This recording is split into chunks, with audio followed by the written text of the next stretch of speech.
Hello everyone, this is me Jahan. Welcome to my new blog. তো এর আগের ব্লগে আমি তোমাদেরকে বলেছিলাম যে আমাদের বাসায় চৈতিদেরকে দাওয়াত দিব। তো এই যে আজকে হচ্ছে গিয়ে সেই দিন, আমাদের বাসার দাওয়াত, ওদের বাসার সবার চাচিদের তো সবাইকে দাওয়াত করি আমরা। আর এই যে এটা একটু ছোট্ট গিফট ওদের জন্য, আর একটা চিরকুট লিখেছিলাম, হাতের লেখা একদমই সুন্দর হয়নি, অনেকদিন না লিখতে লিখতে। তারপরে এই যে ভাইয়া ভাবি সবার আগে চলে আসে, তারপরে এই যে নতুন জামাই বউ চলে আসে। তো মাশাল্লাহ ওদেরকে খুব সুন্দর লাগছিল, আর ভাইয়া ভাবিকে খুব মিস করি, রিতকে, সবাইকে অনেক মিস করি। তো এই যে এগুলো সব আমার শাশুড়ি মা একা একা রান্না করেছে। আমি আর ফারিহা আমার ননদ আমরা দুইজন জাস্ট সাজিয়েছি, এইটুকু কাজই আমরা করেছি। আর মা সব কিছু একা হাতে রান্না করেছিল। আর নতুন জামাইয়ের জন্য একটি আস্ত মুরগিও আমরা রাখি। তো ওই যে নতুন জামাই বসে পড়েছে, ওর খুব টেনশন হচ্ছিল শেষ করতে পারবে কি না পারবে।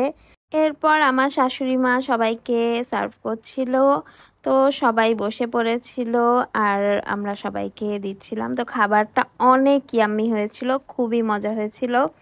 আমি তো পরের ব্যাচেই বসে পড়েছিলাম বিকজ আমার খুব ক্ষুধা পেয়েছিল। সবাই খুবই আনন্দ করেছিলাম, সবাই অনেক মজা করে খাচ্ছিল, সেটা দেখে খুব ভালোও লাগছিল। আর মার রান্না তো সবসময় অনেক মজা হয়, তো খুবই মজা হয়েছিল, সবাই খুব প্রশংসা করছিল।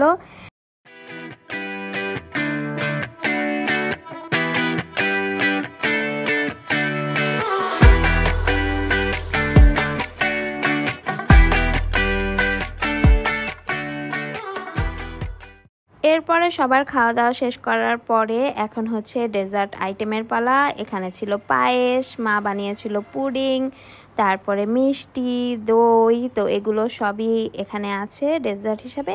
এরপরে এই যে আমার ননদ এখন ওর রুমে নিয়ে আসছে, সবাই এই রুমেই বসেছিল, তো ভাবলাম এই রুমেই নিয়ে আসি, তারপরে এখানেই সবাই মিলে খাবে। তো পুডিংটাও খুব মজা হয়েছে, পায়েসটাও মজা হয়েছে, সবাই বলছিল।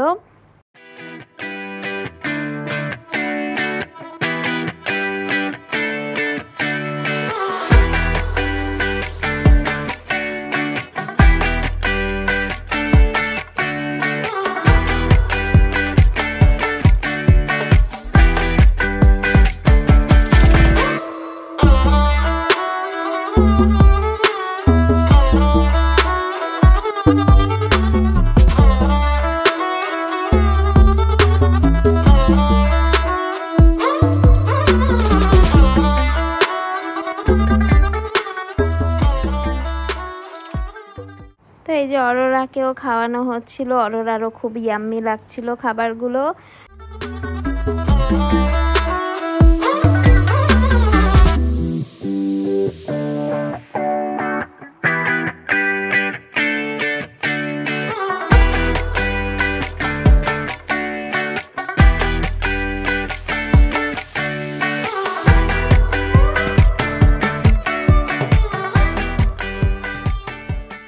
তো এখন ওদেরকে ছোট্ট একটা গিফট দিব আমাদের তরফ থেকে, জানি না ওদের ভালো লেগেছে কি না।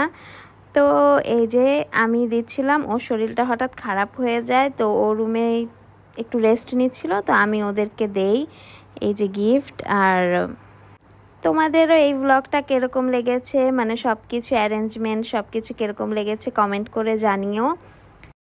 তো এই ভিডিওটি ভালো লাগলে লাইক, কমেন্ট, শেয়ার আর সাবস্ক্রাইব করে দিও। Bye bye everyone, take care.